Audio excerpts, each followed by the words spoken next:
हम दुखी क्यों होते हैं? क्यों कई बार हम बहुत ज़्यादा दुखी महसूस करते हैं? मनुष्य जब अपनी इच्छाओं को, अपनी आवश्यकताओं को ज़रूरत से ज़्यादा, हद से ज़्यादा महत्व देने लग जाता है, तब वो दुखी होने लग जाता है। क्योंकि किसी वस्तु, किसी चीज़, इसकी चाह तो मनुष्य के हाथ में है, पर ये उसके हाथ में नहीं है कि वह चीज़, वह वस्तु, वो चाहत उसकी कैसे पूरी हो। जब मनुष्य की चाहतें पूरे नहीं होती, तब वो दुखी होता है। मनुष्य के पैदा होते ही, उसके जन्म लेते ही उसकी चाहत भी जन्म ले लेती है, उसकी इच्छाएं भी इस संसार में आ जाती हैं। वो इच्छाएं जो कि कई जन्मों से कभी भी पूरी नहीं हुई है, और इसीलिए ही तो मनुष्य दोबारा जन्म लेता है। हाँ, ये सही है, ये सत्य है।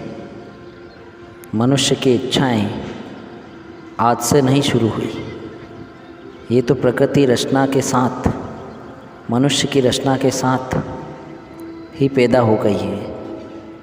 ये जन्म जन्म की है, और इन्हीं इच्छाओं के कारण, इन्हीं चाहतों के कारण मनुष्य 84 के दुख भोगता है और जन्म जन्म दुख भोगता ही रहता है। एक छोटा बच्चा जैसे ही थोड़ा बहुत समझने लगता है, जैसे ही दुनिया की वस्तुओं को पहचान करने लगता है, वैसे ही उसकी इच्छाएं बढ़ जाती हैं।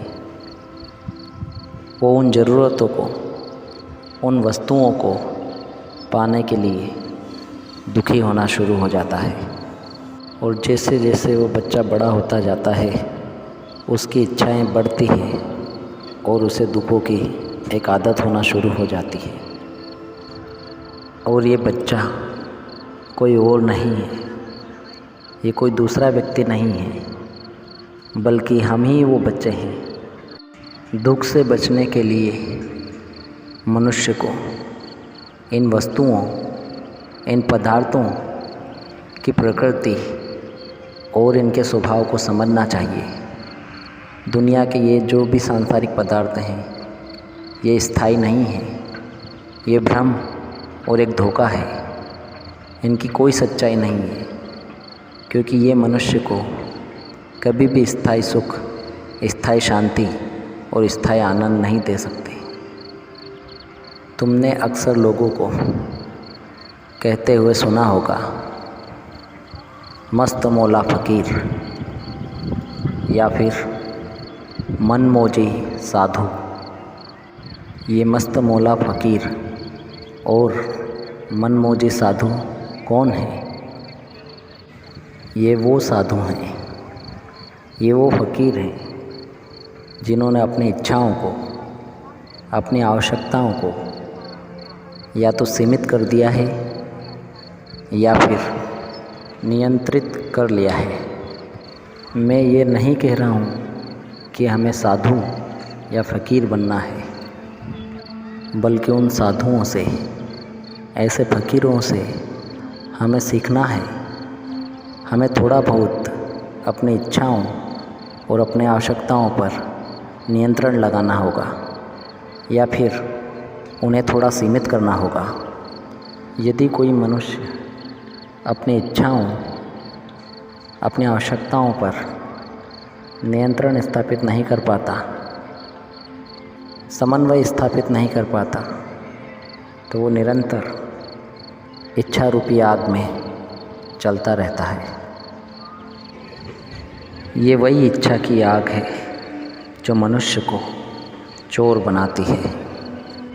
ये वही इच्छा की आग है जो मनुष्य को बेईमानी और ठगी के रास्ते पर ले जाती है। और इसी के कारण मनुष्य मानवता को नहीं समझ पाता। और जब मनुष्य मानवता को ही नहीं समझ पाता तो फिर आध्यात्म उससे कोसों दूर रह जाता है, परमार्थ तो उससे कोसों दूर रह जाता है। इस संसार में आकर, इस दुनिया में जन्म लेकर जो इच्छा मनुष्य को रखनी थी, जो एकमात्र इच्छा मनुष्य को रखनी थी, उस इच्छा को वो बिल्कुल भूल जाता है और दूसरी दुनिया की इच्छाओं में ही मगन होना शुरू हो जाता है।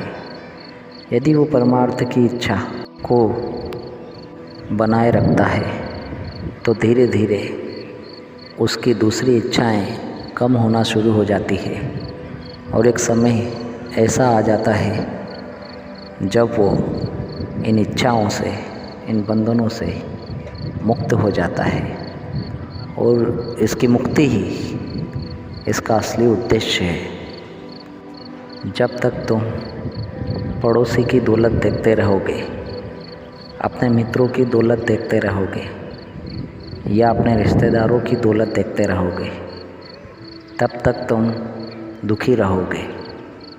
क्योंकि हर व्यक्ति का जीवन और हर व्यक्ति के कर्म उसकी निजी संपत्ति होती है।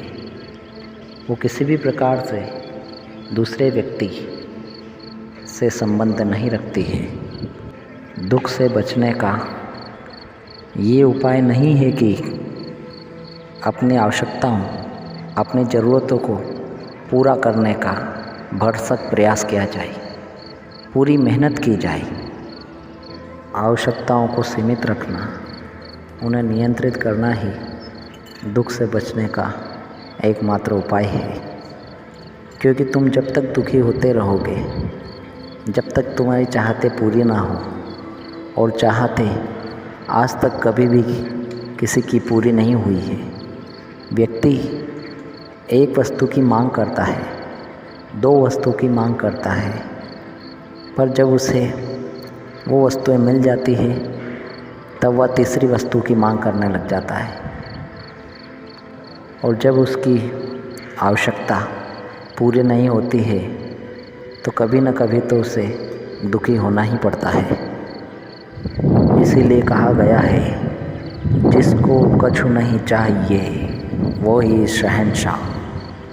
अपनी आवश्यकताओं को सीमित रखने से वो आवश्यकताएं पूरी होती है, और जब वो आवश्यकताएं पूरी होती है तो हमें आनंद प्राप्त होता है। वो आनंद जो कि ऐसे व्यक्ति, वो आनंद जो कि ऐसे लालची को, जो सारी उम्र बस अपने चाहतों को ही पूरा करने में बिता देता है और अंत समय तक भी उसकी इच्छाएं पूरी नहीं होती हैं, वो बस दुख में इस संसार से विदा हो जाता है। और उन्हीं इच्छाओं को पूरा करने के लिए उसे फिर से 84 लाख योनियों को भुगतने के बाद, बहुत कष्ट भुगतने के बाद मनुष्य का जन्म मिलता है और फिर से वह अपनी इच्छाओं को पूरी करता हुआ मर जाता है। यही चक्र निरंतर चलता रहता है। हमें फिर से मौका मिला है इस मनुष्य जन्म में कि हम अपनी इच्छाओं को सीमित रखकर बस उस एक इच्छा जिसके लिए कि हम इस दुनिया में आए हैं, उस इच्छा को पूरी करने में लग जाएं। आज के लिए बस यही।